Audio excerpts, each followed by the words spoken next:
listener, and welcome to Book 2, Chapter 5 of Bite-Sized Tales, the Flash Fiction audio podcast.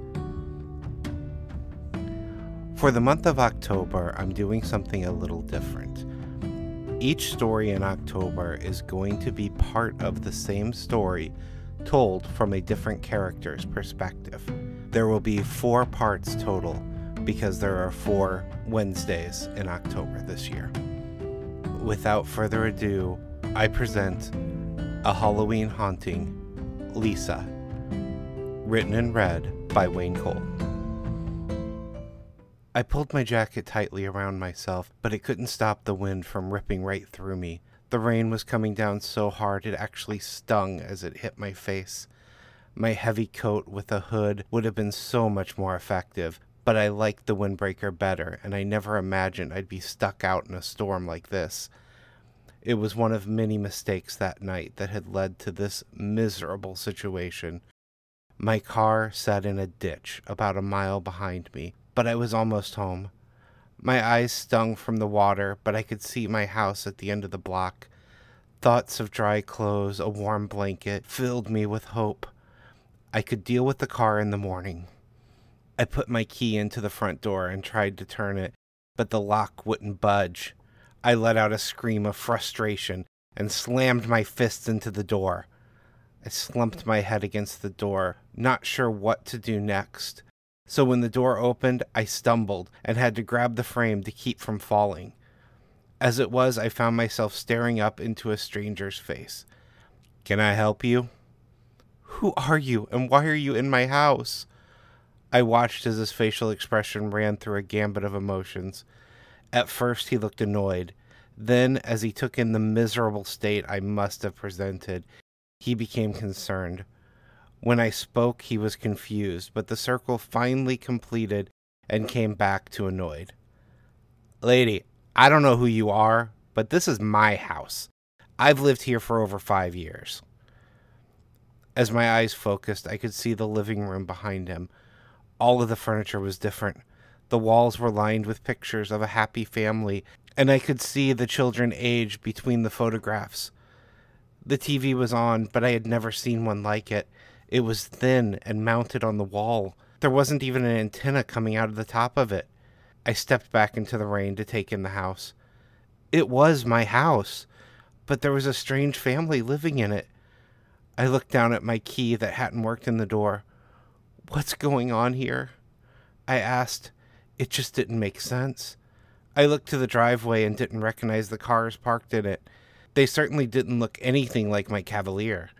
Having no idea what to do next, I turned and ran back into the storm. There was a gas station a few blocks over, and I felt like I needed to get out of the storm so I could at least think.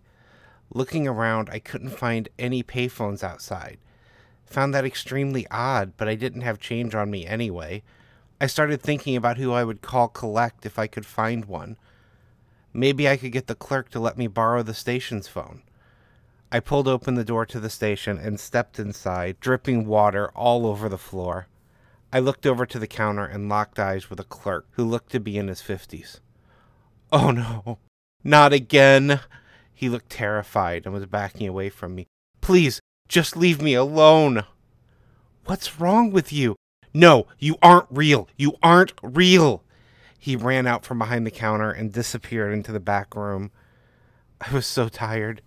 It was getting hard to keep moving, so I sat on the gas station floor. I grabbed a newspaper from by the door, not caring that I was going to destroy it with my wet hands. I looked at the date, but it didn't make sense.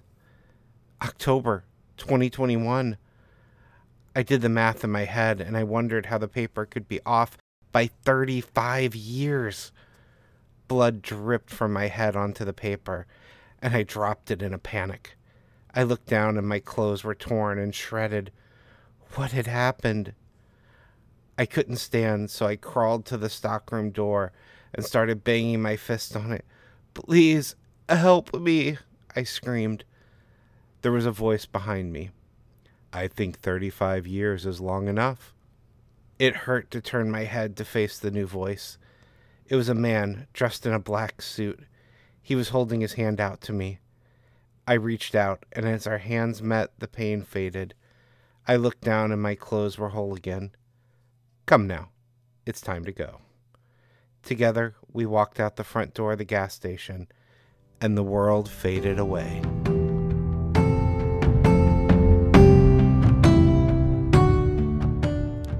Author's note. As I mentioned in the beginning, this is the first part of a series. Originally, I wrote this in 2021 on my blog, waynecole.net. I do what I call Fiction Fragment Friday on there, where every Friday I release a flash fiction story. Some of them have been featured here on Bite-Sized Tales. That October had 5 weeks, so I did a 5-part Halloween story, all tied together. This month, you're going to be getting the 4 most important parts of that story. I hope you enjoy it and like the tie-ins between episodes.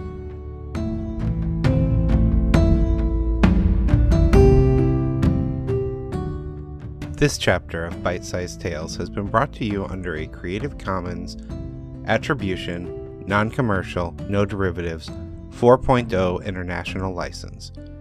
Intro and outro music is Fantasy Motion by Alexander Nakarada, provided under a Creative Commons 4.0 license. If you enjoyed what you heard today, we would greatly appreciate reviews and recommendations to your friends. Finally, for more information about our authors, please visit bitesizedtales.com.